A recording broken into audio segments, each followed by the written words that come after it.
Good morning to all of you. I hope I am audible and visible to you all. Now let's start today's discussion. Today basically we are planning to discuss MP Civil Judge 2019 Phase 1 Shift 2 question paper, in which in the last class we have discussed till question number 50. Today we have to move further from question number 51 onwards, right? So let's start the discussion. Now, the first question will be from MP Accommodation Control Act. Then we are going to discuss about MP Land Revenue Code. Then we are going to discuss some of the questions of Indian Evidence Act and Indian Penal Code.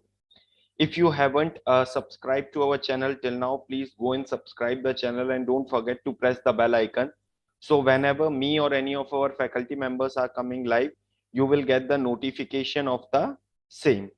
Right. And apart from this thing, if you haven't checked out for MP Civil Judge Prelims Crash Course, link is in the description box. Do check it out. So let's start today's discussion. The first question for today is question number 51. 51 क्या बोल रहा है? If a tenant under MP Accommodation Control Act 1961 under section 13th clause 1 fails to deposit or pay any amount as required by this section, the court may order the defense against eviction to be struck out under which section of the act? Your options are section 13 subclause 1, section 13 subclause 2, section 13 subclause 3 and section 13 subclause 6. What should be the correct answer of this? This question is related to MP Accommodation Control Act 1961. So what they are simply asking in this particular question, that suppose if there is a particular person and that particular person failed to deposit the rent, right? So then the court may struck out the defense given by that party under which of the following section? Just let me know what should be the correct answer of this question. Can anyone tell me? Yes, I'm waiting for the reply. What should be the correct answer? Its correct answer will be D for Delhi. Good morning, Ankita ji. Its correct answer will be D for Delhi. That is section 13 subclause 6. Next question is question number 52. Under MP Accommodation Control Act 1961, which one of the following is not a member of family? Under MP Accommodation Control Act 1961, which one of the following is not a member of family? Your options are married sister, grandfather, brother and brother's son. Question number 52. What should be the correct answer? Under MP Accommodation Control Act, which of the following is not a member of family? Married sister, grandfather, brother and brother's son. What should be the correct answer? So its correct answer is married sister, right? I hope it is clear to all of you. Now let's move towards next question, that is question number 53. 53, what it is stating: for the purpose of Chapter 3A, Chapter 3A of MP Accommodation Control Act, landlord does not include. So as per Chapter 3A, Ujjwal Nahar, Ankita Gupta, A. For which question you have marked A, just let me know. All of you, like I have written the question number, so before answering you can write down the question number and then answer. 52 Mania Grover A. Yes, 52 Mania Grover A is the correct answer. Question number 53. For the purpose of Chapter 3A of MP Accommodation Control Act, landlord does not include physically handicapped person, retired government servant, widow or divorced wife, and D, retired employee in a public company. Retired employee in a public company. A, B, C, and D. So yes, question number 52, Ujjwal Nahar, A is the correct answer. Ankita Gupta, question number 52, A is the correct answer. Question number 53. Its correct answer will be D for Delhi. That is retired employee in a public company. It is not included in the definition of landlord under Chapter 3A of MP Accommodation Control Act 1961. Next question. Question number 54. The standard rent shall be fixed for tenancy of. Standard rent shall be fixed for the tenancy of. Option A, 6 months. Option B, 11 months. Option C, 12 months. And option D, no limits.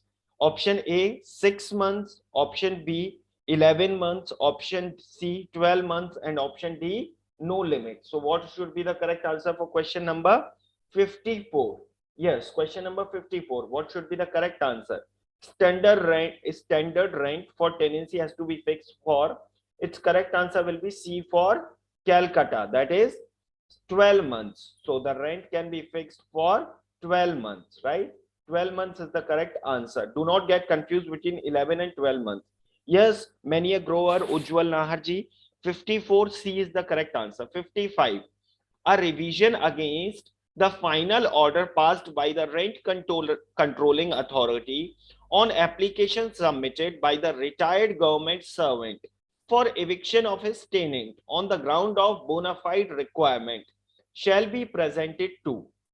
यहाँ पे you have to remember that they are asking for revision. They are not asking for the actual order.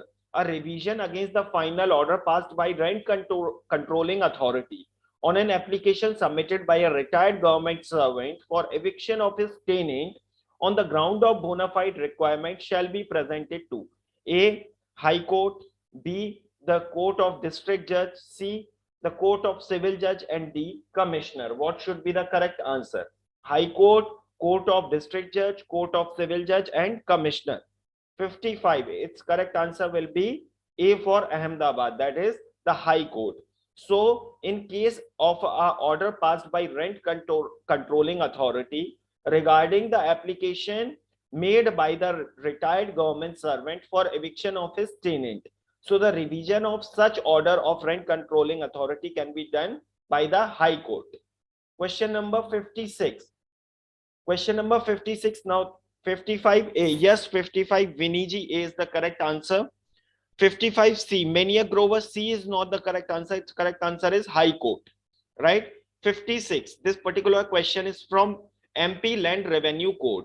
Under Chapter 9 of MP Land Revenue Code 1959, all entries made under this chapter in the land record shall be presumed to be correct until the contrary is proved. ठीक है? 2 years a time, 1 year a time, 3 year a time, and 5 year a time. Okay, I think this particular question has given the incorrect option. Question number 56. So I am going to share the correct options of this particular question, right? Just give me a second. I'll just share the correct options of this particular question. Question number 56, right? Just give me a second.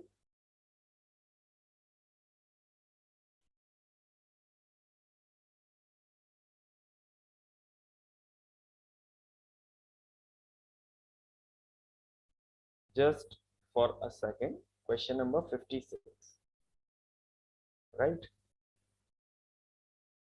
So question number 56, its correct options are section 113, section 114, section 115, and section 117.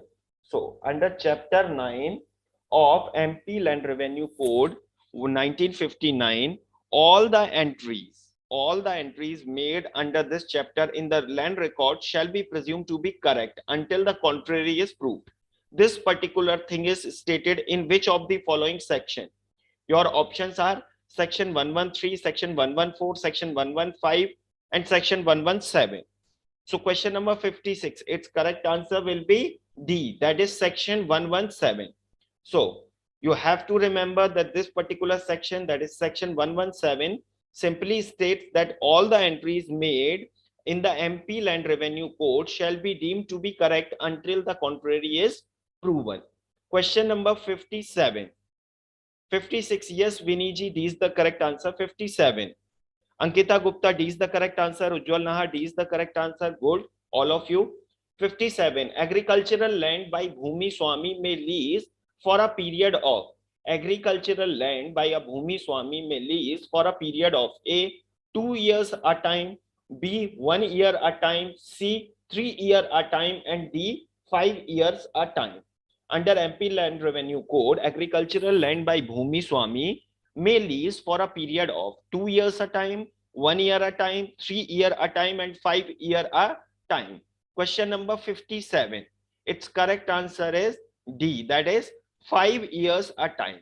So a particular Bhumiswami may lease his agricultural land 5 years in a single span. So its correct answer 57 ka correct answer will be D. Right? Next, question number 58. Under section 131, right? 57, yes, Ujjwal Naharji, D is the correct answer. Under section 131 of MP Land Revenue Code 1959 relates to A, penalty of destruction, injury, or removal of boundary or survey marks. B, right of way and other private easement. C, demarcation of boundaries of survey number. And D, recovery of land revenue. What should be the correct answer? Section 131 of MP Land Revenue Code 1959 deals with penalty of destruction, injury, or removal of boundary or survey marks. B, right of way and other private easement. C, demarcation of boundary or survey number. And D, recovery of land revenue. So 58, question number 58, its correct answer will be right to way and other private easement. Right to way and other private easement are dealt under section 131 of MP Land Revenue Code. Next question, that is question number 59. Which of the following revenue authority? Which of the following? Winnie, question number 58. 58 ka correct answer will be B, not C. B for Bangalore will be the correct answer, Winnie ji, right? Ankita Gupta ji, yes, 58 ka B is the correct answer. 59. Which of the following revenue authority does not confer with the revisional power under the MP Land Revenue Code 1959? Option A, Board of Revenue. Option B, Settlement Commissioner. Option C, Settlement Officer. And D, Sub-Divisional Officer. So which of the following authority does not have, which of the following authority, revenue authority, does not have revisional power? So they are asking for the revisional power, right? So question number 59, its correct answer will be D for Delhi, that is Sub-Divisional Officer. SDO, SDO or Sub-Divisional Officer is not empowered. Sub-Divisional Officer is not empowered. With what? Sub-Divisional Officer is not empowered with the revisional powers, right? So 59 ka correct answer will be D for Delhi, right? Next question, question number 60. If a Bhumiswami belonging to aboriginal tribe is dispossessed of land otherwise than in due course of law during year 2005, he can make an application for restoration of possession within option A, 2 months, option B, 2 years, option C, 5 years, and option D, 12 years. If a Bhumiswami belonging to a aboriginal tribe, means he is belonging to a tribal area and he has been dispossessed of his land otherwise than in due course of law during the year of 2005, he can make an application for restoration of possession within a span of 2 months, 2 year, 5 year, and 12 year. Question number 60. Its correct answer is, Ankita ji, 5 years. It's not 2 months, it's 5 years, right? So you have to remember it. Its correct answer will be 5 years, not 2 months. Ujjwal Nahar ji, nahi, its correct answer will not be its correct answer will not be 2 years. Its correct answer is 5 years. याद रखिए question number 60, ये question बहुत ज्यादा पूछा जाता है, MP civil जज prelims के एग्जाम का फेवरेट क्वेश्चन है ये. They frequently ask this particular question, so remember its span is of 5 years. Question number 61. Now from question number 61 onwards, we are entering into the zone of Indian Evidence Act 1872. So question number 61, what they are stating, in which of the following sections of Indian Evidence Act 1872 provision as to refresh of memory has been given?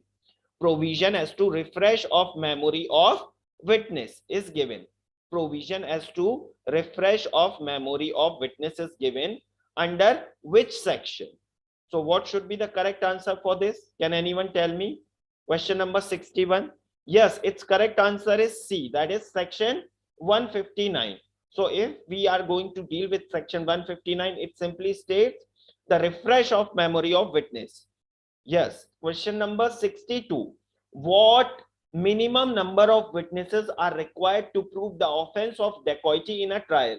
Question number 62. There is a slight turn in question number 62. Read this particular question number 62 very much carefully. Option A 5, option B 8, option C judges will direct. Yes, many a Grover ji, 61 ka C is the correct answer. Option 62 ka option C is stating judges will direct how many witnesses are to be examined. And D, no particular number of witnesses is prescribed for proving any fact. Question number 62, quite turned. Yes, Vinny ji, question number 62, D is the correct answer. Question number 62, D is the correct answer.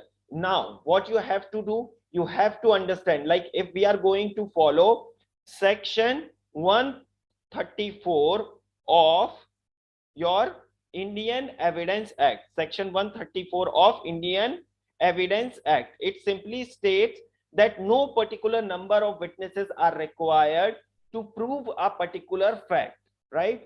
So 62 ka D will be the correct answer. Right? Do not get confused because I.P.C में dacoity के लिए we require 5 or more person. So you might get confused. Do not get confused. Its correct answer will be D. Next, question number 63. A prosecutes B for theft and wishes the court to believe that B admitted the theft to C. A has prosecuted B for theft and wishes the court to believe that B has admitted the theft to C. Your options are option A must prove the admission, B, C must prove the admission, option C, both A and C must prove the admission, and D, all of the above or all of these. Question number 63. What should be the correct answer? A prosecutes B for theft and wishes the court to believe that B admitted the theft to C. So its correct answer is option number A, Ahmedabad. That is, A must prove the admission. The person who wants the court to believe in something, he has to prove the same. Yes, 63, Viniji is the correct answer. Question number 64. What question number 64 is stating? Under section 145 of Indian Evidence Act, a witness may be cross-examined as to the previous statement in writing. A, after proving the same and after showing the same to the witness. Option B, without proving the same but only after showing the same to the witness. Option C, after proving the same and reading the same to the witness. Option D, without proving the same and without showing the same to the witness. Question number 64. What should be the correct answer for question number 64? After proving the same and showing the same to the witness, without proving the same but only after showing the same to the witness, after proving the same and reading the same to the witness, and D, without proving the same and without showing the same to the witness. What should be the correct answer for question number 64? Question number 64, its correct answer will be B for Bangalore. That is, without proving the same but only after showing the same to the witness. Now, here you have to understand that section 145 of Indian Evidence Act deals with a very technical thing. Section 145 of Indian Evidence Act deals with a very technical thing. What it is simply stating, a witness may be cross-examined as to his previous statement without proving the same but only after showing the same to the witness. Yes, Vinny ji, its correct answer is B. Ankita Gupta ji, its correct answer will be B, not C. Read it again. Section 145. After the completion of this session, Ankita ji, read section 145 of Indian Evidence Act again. Question number 65. Admissions are not conclusive proof of the facts, but they may operate as. Admissions are not conclusive proof of the facts, but they may operate as. Section 31 of Indian Evidence Act की heading से ये question बनाया हुआ है. Admissions are not conclusive proof of the facts, but they may operate as option A, res judicata, option B, estoppel, option C, res gastae, and option D, all of these. Res judicata, estoppel, res gastae, and all of these. What should be the correct answer for question number 65? Quite easy to answer. Its correct answer will be estoppel. Its correct answer will be B for Bangalore, that is estoppel. Yes, Vinny ji, B is the correct answer. Question number 66. Under section 32 subclause 1 of Indian Evidence Act, statement made by whom is relevant? Under section 32 subclause 1. Remember they are asking section 32 subclause 1. Yes, Ujjwal Nahar, Ankita Gupta ji, B is the correct answer for question number 65. Question number 66. A statement under section 32 subclause 1 is relevant. Mania Grover, sir, do you have any idea when MP prelims will take place? I mean, which is the probable month? Most probably, Mania Grover ji, get ready. It will be in the month of March end or April first week. April first or second week. So you can say 25th of March से लेके 15th April के बीच में कभी भी line up हो सकता है. Question number 66. Under section 32 subclause 1 of Indian Evidence Act, statement made by whom is relevant? So its correct answer will be the person who are dead. Remember here that they are not asking under section 32. They have specifically asked under section 32 subclause 1. So its correct answer will be A, the person who is dead.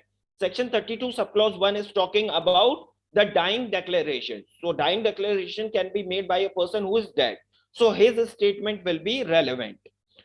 Okay, thank you, Maniak ji. Question number 67. In which case, under section 27 of Indian Evidence Act was held to be valid under Article 14 of Indian Constitution? Again, question number 67 is very much important. It is from the favorite zone of MP civil judge exam.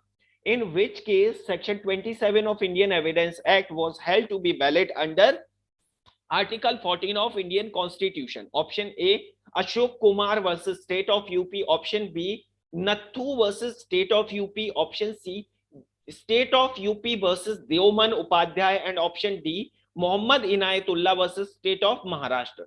Now let me tell you, all of these cases, all four cases are related with your section 27, but its correct answer is State of UP versus Deoman Uppadhyay. State of UP versus Deoman Uppadhyay is the case in which the Supreme Court of India with a constitutional bench decided the validity of section 27 of Indian Evidence Act. So I hope it is clear to all of you. Yes. Next question, question number 68. Nahi, Vinny ji, Ankita ji, its correct answer will be C. That is State of UP versus Deoman Uppadhyay. Next, question number 68. Evidence of a witness in a previous proceeding would be admissible under section 33 of Indian Evidence Act only if the adverse party in the first proceeding had the right and opportunity to cross-examine the witness. The statement is option A, true, option B, false, option C, partly correct, and option D, none of these. Right? So this is again the language of section 33, which they have quoted in question number 68. They are simply stating evidence of a witness in a previous proceeding would be admissible under section 33 of Indian Evidence Act only if the adverse party in the first proceeding had the right and opportunity to cross-examine the witness. Its correct answer will be option A, Ahmedabad. That is true. Nahi, Vinny ji, 68 ka correct answer will not be false. The statement is true. If you will read section 33, they are simply stating that under section 33, a previous statement of a previous case can be taken into consideration only if the party against whom such a statement has to be used has been given a reasonable opportunity to cross-examine, and he was having the right to cross-examine that party. Question number 69. A party can ask question to his own witness under section 145 of Indian Evidence Act. To his own witness means they are talking about hostile witness. So a party can ask any question from his own witness under which of the following section? Your options are section 156, section 154, section 158 and section 39. What should be the correct answer? 156, 154, 158 and 39. Its correct answer will be question number 69. Its correct answer will be option B for Bangalore, that is section 159. Under section 154. Under section 154, when a particular witness has been hostile, then the party who has presented that particular person as his witness can put the question or can ask the question. So its correct answer will be A, that is section 154. I hope it is clear to all of you. Now, next question, that is question, nahi Ujjwal Nahar ji, its correct answer is not A, its correct answer is B. Question number 69 ka. Question number 70. Which one of the following section of Indian Evidence Act 1872 has been inserted by Dowry Prohibition Amendment Act 1986? Which of the following sections of Indian Evidence Act 1872 has been inserted by the Dowry Prohibition Amendment Act 1986? Option A, section 111A. Option B, section 113A. Option C, section 113B. Option D, section 114A. Now, what should be the correct answer for this question? Dowry Prohibition Amendment Act 1986 से कौन सा provision आया है? So its correct answer is C. Yes, Vinny ji, its correct answer is C. That is section 113B. Yes, Ankita Gupta ji, its correct answer will be C. Question number 71. Under Indian Evidence Act, evidence may be given in respect of. Question number 71. Under Indian Evidence Act, evidence may be given in respect of. Option A, fact and issue only. Option B, relevant fact only. Option C, fact and issue and relevant fact. And option D, none of these. So its correct answer, yes, Mania Grover ji, question number 70, correct answer will be C for Calcutta. Question number 71. Under Indian Evidence Act, evidence may be given in respect of fact and issue, relevant fact, fact and issue and relevant fact, both, and D, none of these. What should be the correct answer? 71. Yes, its correct answer is C. Ankita Gupta, Vinny ji, both of you are correct. Question number 72. A disputed handwriting can be proved. Many Grover ji, Ujjwal Nahar ji, yes, 71 ka C is the correct answer. A disputed handwriting can be proved. Option A, by calling handwriting expert. Option B, by examining a person acquainted with the handwriting of the writer of the questioned document. Option C, by comparison of two admitted and disputed documents. And option D, all of these.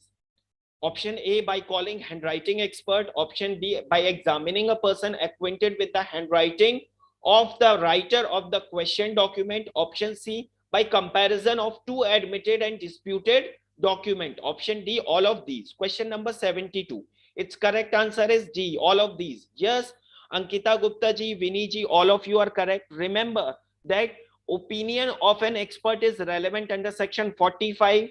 Examination of a person acquainted with the handwriting is again relevant under section 45. Now, comparison of two documents, admitted and disputed, it is relevant under section 67 and 73 of Indian Evidence Act. Yes, Mania Grover, Ujjwal Nahar ji, all of you are correct. Question number 73. Confession of an accused is admissible against co-accused. So they are asking in question number 73, in which of the following case we can say that confession of an accused is admissible against co-accused? Option A, if they are tried jointly for the same offense. Option B, if they are tried jointly for different offenses. Option C, if they are tried for different offenses and not jointly. And option D, if they are tried for the same offenses but not jointly. Question number 73. What should be the correct answer for question number 73? Yes, its correct answer will be A. That is, if they are tried jointly for the same offenses. So if you will read section 30 of Indian Evidence Act, you will come to know that the confession of co-accused is relevant against another co-accused if they are tried jointly for the same offense. Vinny ji, Mania Grover ji, all of you are correct. Question number 74. The fact which forms part of the same transaction are relevant. Nahi Ankita Gupta ji, 73 ka D cannot be the possible answer. Right? Just check it. Read section 30 again, Ankita Gupta ji, after the class. Now, the fact which forms part of the same transaction are relevant under section 5 of Indian Evidence Act, option B under section 6 of Indian Evidence Act, option C under section 7 of Indian Evidence Act, and option D under section 8 of Indian Evidence Act. Right? So, under section 5, section 6, section 7, section 8, its correct answer is section 6. Facts which are forming part of same transaction or res gestae, principle of res gestae. It is inculcated under section 6. Section 7 is talking about occasion, cause and effect wale facts are relevant. Section 8 is talking about motive, preparation and previous and subsequent conduct are relevant. Right? So 74 ka correct answer will be B. Yes, Ankita Gupta ji, Vinny ji, Maniac Grover ji, all of you are correct. Question number 75. In case of wills, under section 90 of Indian Evidence Act, the period of 30 years shall run. Now here you have to understand that, yes sir, my mistake, I answered in a hurry manner. No issues Ankita ji, don't create panic. Try to answer by reading the question properly. Now question number 75. In case of wills, under section 90 of Indian Evidence Act, the period of 30 years shall run. A, from the date of will. B, from the date of the death of the testator. Option C, from the date of registration of the will if registered. Option D, when the stamp for will was purchased. Option A, from the date of will. Option B, from the date of the testator. Option C, the date of the registration of the bill if registered. And option D, when the stamp for will was purchased. So question number 75. Under section 90, the period of 30 years shall run. From which date? So its correct answer will be A, that is from the date of will. Sir, can you make the video of, yes, like already we are working, we are daily conducting live session, Vinny ji, on the important case laws on the same channel. Like after this class, you will find another video of the important relevant case laws, right? So you can find out that video as well. Ujjwal Nahar ji, yes, C is the correct answer. Ankita Gupta ji, C is the correct answer. Now, question number 76. Question number 76 is from Indian Penal Code 1860. Now, before discussing question number 76, an important thing for all of you, if you people haven't followed up all the videos which I have made till now on MP Civil Judge previous year question paper, like we have discussed 2019 phase 1, phase 2 question paper, shift 1, shift 2 question paper. Do check it out. All the videos you can find in the channel of Rostrum Legal. And if you like these particular videos, if you find these videos informative, don't forget to like the videos. Now question number 76.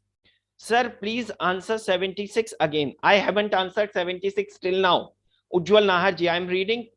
Sir, please explain question number 75. Okay. Question number 75. In case of wills. Now remember, if you will read section 90 of Indian Evidence Act, so it is simply stating that the court may presume the genuineness of a will if that particular will or any of the document is 30 years old, right? 76 ka, yes, Vinny ji, I'm going to check out the answer for 76, but firstly let me explain question number 75 again. So question number 75 में क्या बोल रहे हैं? Section 90 is stating if a particular document is 30 years or more older, the court will assume that the particular document, the court may assume that the particular document is genuine. So they are asking that in the section 90, the period of 30 years in case of a will be counted from which date? So its date will be from the date on which that particular will has been prepared. Right? I hope it is clear to both of you, Ujjwal ji and Ankita ji. Question number 75. Question number 76. Under Indian Penal Code, if the offence is punishable with fine only, the imprisonment in default of fine will be simple. B is the correct answer. Yes. So its correct answer will be simple. So in case, suppose a particular person has been penalized for a particular offense for which the punishment is only of fine and he is unable to pay the fine. The punishment in default of fine will be simple. Question number 77. An offense is punishable with imprisonment as well as fine. The maximum punishment in default of fine which may be given is option A, not more than half of the prescribed sentence. Option B, not more than 1/4 of the prescribed sentence. Option C, not more than 1/4 of the maximum prescribed sentence, maximum prescribed imprisonment for the offense. And option D, none of these. Yes, question number 77. An offense which is punishable with imprisonment as well as with fine. The maximum period of imprisonment or the punishment in default of fine which may be given is A, not more than half of the prescribed sentence. B, not more than 1/4 of the prescribed sentence. Option C, not more than 1/4 of the maximum sentence prescribed for the offense. And option D, none of these. Yes, 77 ka C is the correct answer. If you people will read section number 67 of Indian Penal Code 1860, this question is derived from there, right? 78. A agreed with B that he will help B in copying in his exam. This is an act of. So question number 78. Yes, Ujjwal Nahar ji, Ankita Gupta ji, Vinny ji, all of you are correct. Its correct answer will be C. 78. Yes, Mania Grover ji, 77. C is the correct answer. 78. A agrees with B that he will help B in copying in his examination. This is an act of A, criminal conspiracy, B, abatement, C, common intention, and D, common object. Now, criminal conspiracy, abatement, common intention, and common object. Question number 78. What should be the correct answer? So its correct answer is yes, A, criminal conspiracy. Under section 120A of Indian Penal Code, when two persons agrees to do an unlawful act or illegal act or a lawful act through illegal means, it will be considered as an offense of criminal conspiracy. Right. Question number 79. A is 17-year-old daughter of B. C, without the consent of B, takes A for a tour of South India. C has committed the offense of. Yes, 78. Ujjwal Naharji, A is the correct answer. A is 17-year-old daughter of B. C, without the consent of B, takes A for a tour of South India. C has committed the offense of A, kidnapping, B, abduction, C, wrongful confinement, and D, wrongful restraint. What should be the correct answer for question number 79? Kidnapping, abduction, wrongful confinement, and wrongful restraint.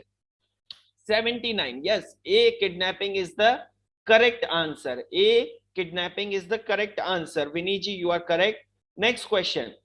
Question number 80. In the case of Joseph Sain versus Union of India, it is very landmark case. Okay?